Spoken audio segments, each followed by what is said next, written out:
Hey guys, so in today's video, I'm going to tell you why everyone missed the most mind-blowing feature of cryptocurrency. There is one incredible feature of cryptocurrencies that almost everyone seems to have missed, including the creator Satoshi himself. But it's there, hidden away, steadily gathering power like a hurricane far out to sea that's sweeping towards the shore. It's a stealth feature, one that hasn't activated yet. But when it does, it will ripple across the entire world, remaking every aspect of society. To understand why, you have to understand a little bit about the history of money. So let's get started. The ascent of money. Money is power. Nobody knew this better than the kings of the ancient world. That's why they gave themselves an absolute monopoly on minting moolah. They turned shiny metal into coins, paid their soldiers, and their soldiers bought things at local stores. The king then sent their soldiers to the merchants with a simple message: pay your taxes in this coin or we will kill you. That's almost the entire history of money in one paragraph. Coercion and control of the supply with violence, aka the violence hack, the one hack to rule them all. When power passed from monarchs to nation states, distributing power from one strongman to a small group of strongmen, the power to print money passed to the state. Anyone who has tried to create their own money got crushed. The reason is simple. Centralized enemies are easy to destroy with a decapitation attack. Cut off the head of the snake and that's the end of anyone who would dare challenge the power of the state and its divine right to create coins. That's what happened to e-gold in 2008. One of the first attempts to create an alternative currency, which was launched in 1996, but 2004 it had over 1 million accounts, and its peak in 2008 it was processing over $2 billion worth of transactions.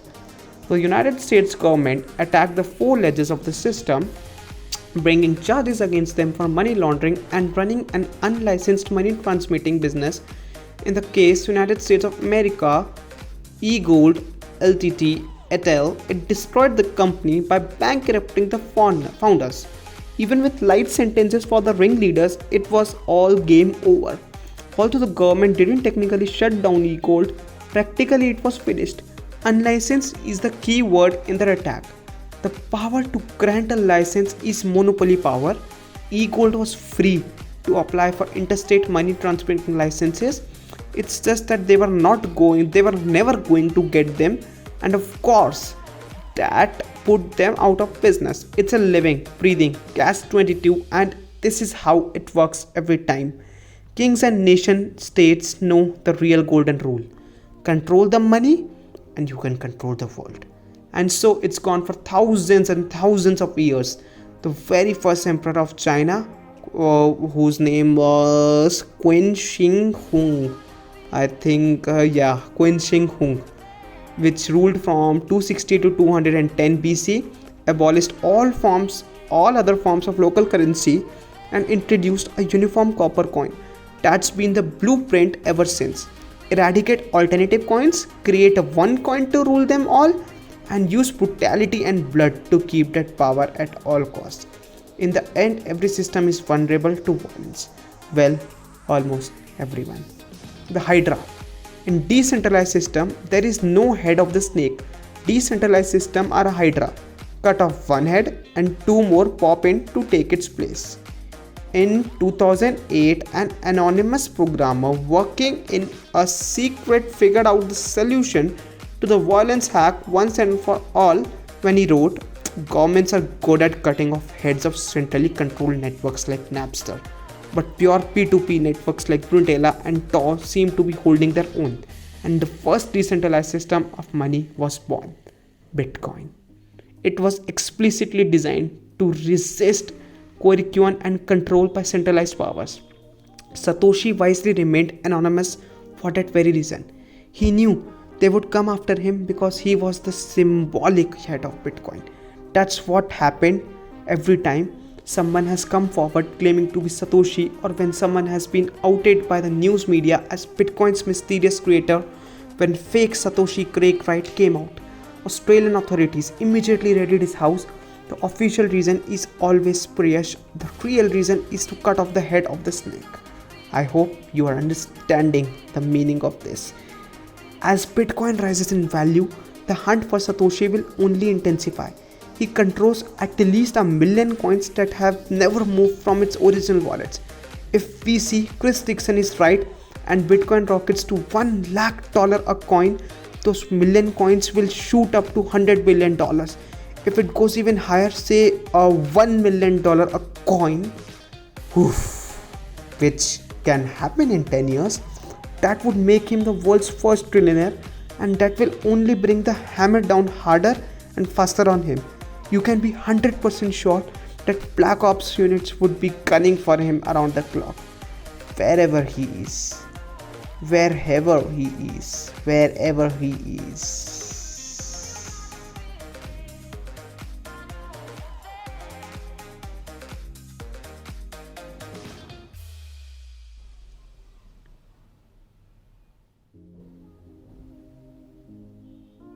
Wherever he is. My advice to Satoshi is this: I'm no one, but still stay anonymous until your deathbed. But resistance to censorship and violence are only one of a number of incredible features of Bitcoin. Many of these key components are already at work in a number of other cryptocurrencies and decentralized app projects, most notably blockchains. Blockchains are distributed ledgers, the third entry in the world's first triple entry accounting system, and breakthrough in accounting have always preceded a massive uptake in human complexity and economic growth, as I laid out in my article. But even triple entry accounting, decentralization, and resistance to the violence hack are not the true power of cryptocurrencies. These are merely the mechanisms of the system, the way it survives and thrives, bringing new capabilities to the human race. The ultimate feature is one that Bitcoin and current cryptocurrencies have only hinted so far for a latent power. The true power of cryptocurrencies is the power to print and distribute money without a central power. Maybe that seems obvious, but I assure you it's not. Especially the second part, that power has always rested with the divine right of kings and nation states. Until now that right returns to its rightful owner, and that will blow up the door of world commerce, sowing the seeds for Star Trek like abundance economics, leaving the old world order of pure scarcity economics in the pages of history books.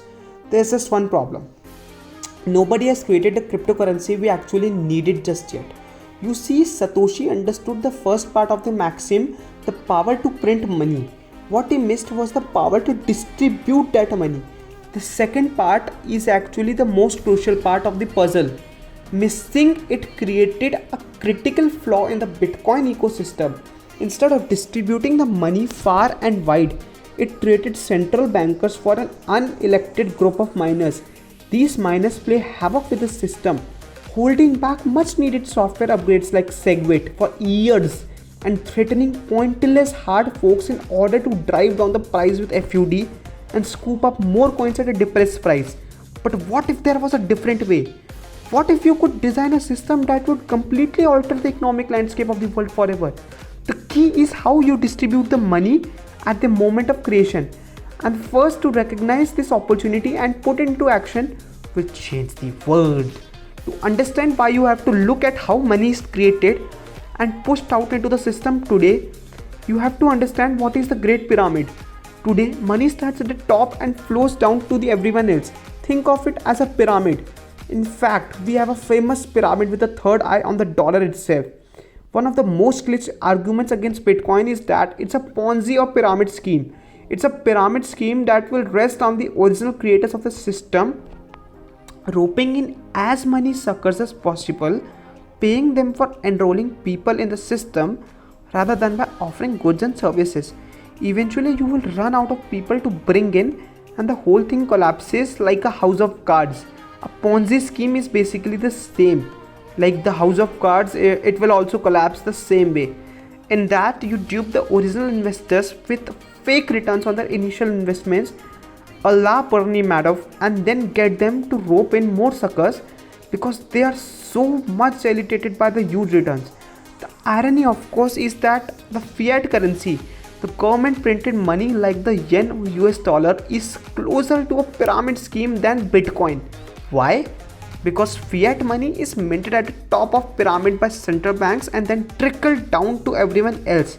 The only problem is it doesn't trickle down all that well. It moves out to a few big banks who either lend it to people or give it to people for their labor.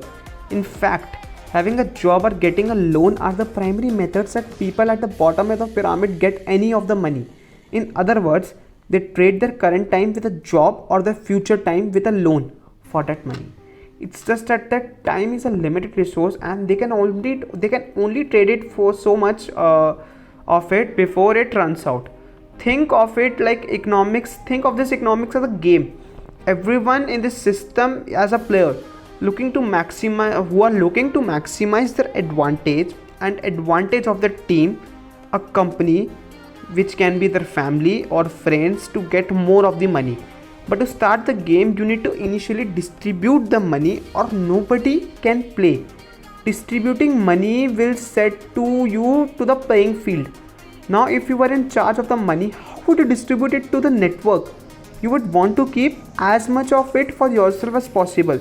So you would set the rules to maximize your personal advantage. Of course you would. That's what anyone in their mind would do. In their right mind would do. Maximize their own power to keep it for as long as possible.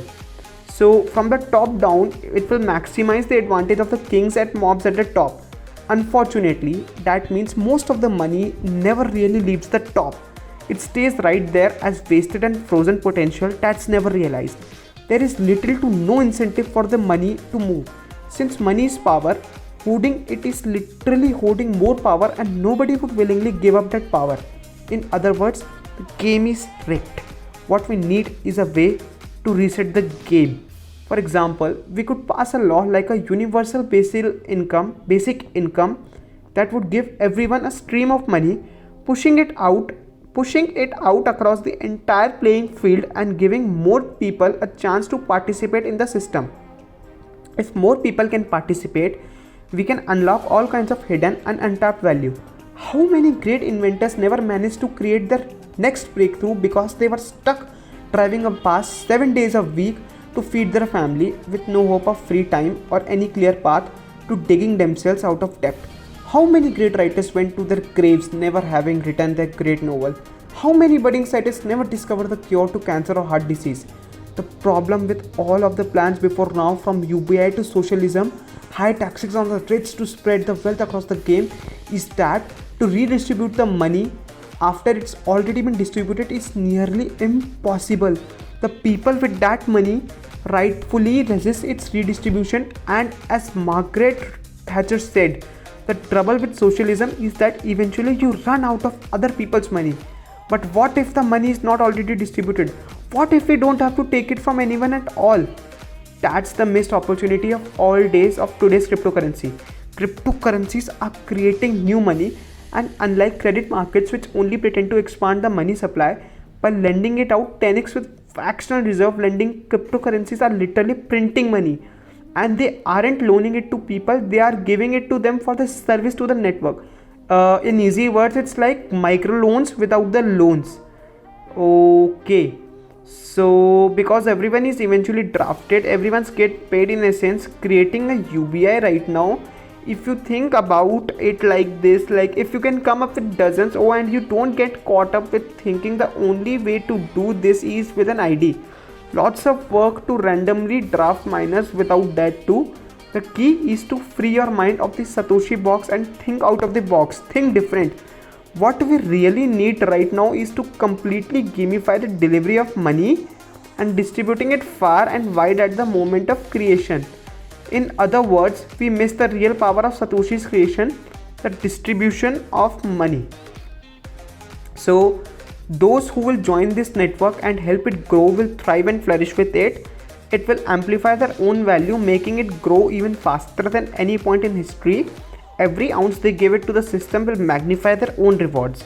By contrast, economies that stand against a network, attempting to cripple it with arbitrary rules, will pay a heavy price. The system will stretch across the globe, and only the most essential rules will only take root. because in order to upgrade a distribution system, you need fast consensus across the network. Since people can generally only agree on big essential solutions, no self-defeating narrow-minded rules will be allowed. Since the video is getting too long, I hope you are very interested in watching the video, but since the video is getting very long, I will make a part 2 of this video after few days, since I am working on many other things as well. I hope you like this video and you got to know many things about how the cryptocurrency was introduced, how Bitcoin was introduced, and what is the value of money, and what is the value of decentralization, and why money is power, why it is very necessary to spend the money. So if you do, please consider subscribing to my channel and liking my video, and I will see you in the next one. Thank you for watching.